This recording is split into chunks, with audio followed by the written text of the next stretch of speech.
Hello guys, கடந்த 2025ஆம் ஆண்டு TNPSC மூலிமா தமிழக மின்சாரத்துறையில் காலியாக இருக்கக்கூடிய 1794 கள உதவியாளர் பணிக்குண்டான தேர்வு நவம்பர் மாதம் நடைபெற்றிருந்தது. ஸோ இதற்கு ஒட்டுமொத்தமாக 1794 வேகன்சி கொடுத்துருந்தாங்க. இதற்கு ஒரு வேகன்சிக்கு எத்தனை பேர் போட்டியிடுறாங்க, எத்தனை கேண்டிடேட்ஸ் போட்டியிடுறாங்க, இந்த 1794 வேகன்சிக்கு மொத்தம் எத்தனாயிரம் விண்ணப்பங்கள் பெறப்பட்டன அப்படின்ற சந்தேகங்கள் எல்லாமே அப்ளை பண்ண கேண்டிடேட்ஸுக்கு இருந்தது. ஸோ இதற்கு நம்மளுடைய சப்ஸ்கிரைபர் ஒருவர் தகவல் அறியும் உரிமை சட்டத்தின்படி அவர் ஒரு மனு போட்டிருந்தாரு, எவ்வளவு பேர் அப்ளை பண்ணாங்க அப்படின்ற கவுண்ட் கேட்டு. அந்த மனுக்கு டிஎன்பிஎஸ்சி தரப்புல இருந்து அபிஷியல் அப்டேட் எவ்வளவு பேர் அப்ளை பண்ணாங்க அப்படின்ற கவுண்ட் கொடுத்திருந்தாங்க. அந்த வீடியோ நம்ம சேனல்ல எஸ்டர்டே போஸ்ட் பண்ணியிருந்தா பார்த்திருந்திருப்பீங்க. அதுல அவங்க என்ன சொல்லியிருந்தாங்க அப்படின்னா 18,197 விண்ணப்பங்கள் பெறப்பட்டன அப்படின்ற மாதிரி சொல்லியிருந்தாங்க. ஸோ அந்த 18,197 விண்ணப்பங்கள் பெறப்பட்டிருக்கு அப்படின்னா ஒரு வேகன்சிக்கு தோராயமா எத்தனை பேர் போட்டியிடுறாங்க அப்படின்றது சந்தேகங்கள் இருக்கும். ஸோ நம்ம கிட்ட பேசக்கூடிய நம்மளுடைய சப்ஸ்கிரைபர்ஸ்லாம் என்ன கேட்குறாங்க அப்படின்னா, ப்ரோ ஒரு சில சேனல்ஸ்லாம் 60 பேர் 70 பேர் ஒரு வேகன்சிக்கு போட்டிடுறோம்னு சொல்றாங்களே, அதெல்லாம் உண்மையா? ஸோ அதே மாதிரி 90 பேர்லாம் சொல்றாங்களே, அதெல்லாம் உண்மையா ப்ரோ அப்படின்ற மாதிரிலாம் கேட்குறீங்க. அந்த 18,197 விண்ணப்பங்கள் பெறப்பட்டன அப்படின்ற மாதிரி நேற்று தான் டிஎன்பிஎஸ்சி தரப்புல இருந்து சொல்லியிருக்காங்க. பட் நம்ம 2025 நவம்பர் லாஸ்ட்லேயே பார்த்தீங்க அப்படின்னா நம்ம சேனல்ல சொல்லியிருந்தோம். ஸோ 16,000 இருந்து 18,000 19,000 பேர் வரைக்கும் தான் அப்ளை பண்ணியிருக்காங்க அப்படின்ற மாதிரி நமக்கு தகவல் கொடுத்துருக்காங்க அப்படின்ற மாதிரி சொல்லியிருந்தோம்.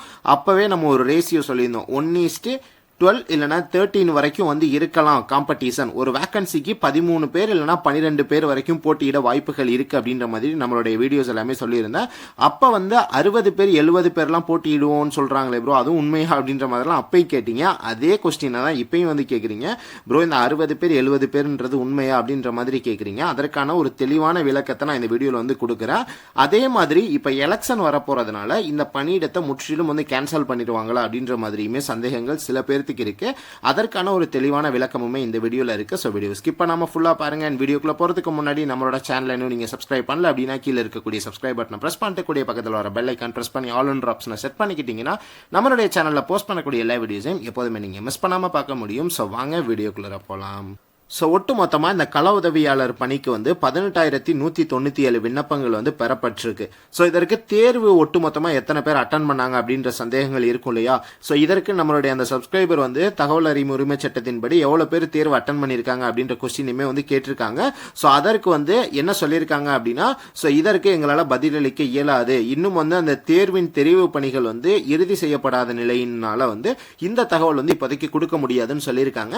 பட் நம்ம டிஎன்பிஎஸ்சியில் ஒர்க் பண்ணக்கூடிய ஸ்டாஃப்ஸ் கிட்ட நம்ம அப்டேட்ஸ் கேட்டிருந்தோம். அவங்க என்ன அப்டேட் கொடுத்திருந்தாங்க அப்படின்னா, தோராயமா ஒரு 500 மெம்பர் கிட்ட எக்ஸாமே அட்டன் பண்ண வரல அப்படின்ற மாதிரி சொல்லியிருந்தாங்க. அப்படி கவுண்ட் பார்க்குறப்போ ஒரு 17,600 மெம்பர் கிட்ட தேர்வு அட்டன் பண்ணியிருப்பாங்க அப்படின்ற மாதிரி கவுண்ட் கொடுத்திருந்தாங்க. அப்போ அதற்கான காம்படிஷன் எப்படி இருக்கு, ஒரு வேகன்சிக்கு தோராயமா எத்தனை பேர் போட்டியிடுறாங்க அப்படின்ற சந்தேகங்கள் இருக்கும். ஸோ இப்போ நமக்கு அவங்க சொல்லியிருந்த கவுண்ட் படி பார்த்தோம் அப்படின்னா, இப்போ இதில் 18,197 சொல்லியிருக்காங்க. இந்த 18,197ல 500 பேர்கிட்ட தேர்வே அட்டன் பண்ணல வரல அப்படின்ற மாதிரி கொடுத்திருந்தாங்க. ஸோ அப்படி பார்க்குறப்போ 17,697 பேர்கிட்ட இதற்கான தேர்வு அப்படின்றத அட்டன் பண்ணியிருக்காங்க. ஸோ இந்த 17,697 பேர் ஒட்டு மொத்தமாக நமக்கு கொடுத்திருக்கக்கூடிய வேகன்சிஸ் பார்த்தோம் அப்படின்னா 1,794 வேகன்சிஸ் கொடுத்திருந்தாங்க.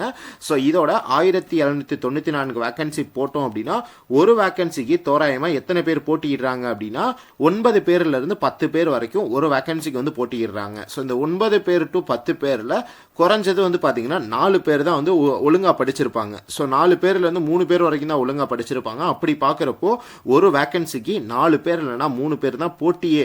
ரொம்ப ரொம்ப போட்டி கம்மி. இந்த மாதிரி ஒரு தேர்வு பார்த்தீங்க அப்படின்னா நடைபெற்றதே கிடையாது. ஸோ அப்போ காம்படிஷன் 60 பேர் 70 பேரோட கிடையாது. ஒரு வேகன்சிக்கு 60 பேர் 70 பேர்னு சொல்லியிருந்தாங்களே, அதெல்லாம் உண்மை கிடையாது.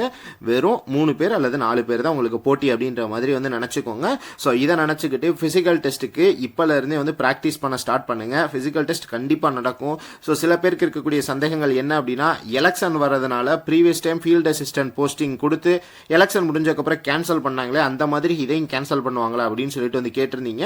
டிஎன்இபில இருந்து டிஎன்இபி போர்டு ரெக்ரூட் பண்ணியிருந்தாங்க அப்படின்னா கண்டிப்பா அது நடந்திருக்கும். பட் இதை ரெக்ரூட் பண்ணியிருக்கிறது டிஎன்பிஎஸ்சி. ஸோ டிஎன்பிஎஸ்சி அந்த மாதிரிலாம் பண்றதுக்கு வாய்ப்புகளே கிடையாது. ஸோ முற்றிலும் அதெல்லாம் நினைச்சு யாரும் பயப்பட வேண்டாம். இதை கேன்சல் பண்றதுக்கு எந்த ஒரு 1% கூட அந்த வாய்ப்பு அப்படின்றது வந்து நம்ம இருக்கும்னு சொல்ல முடியாது.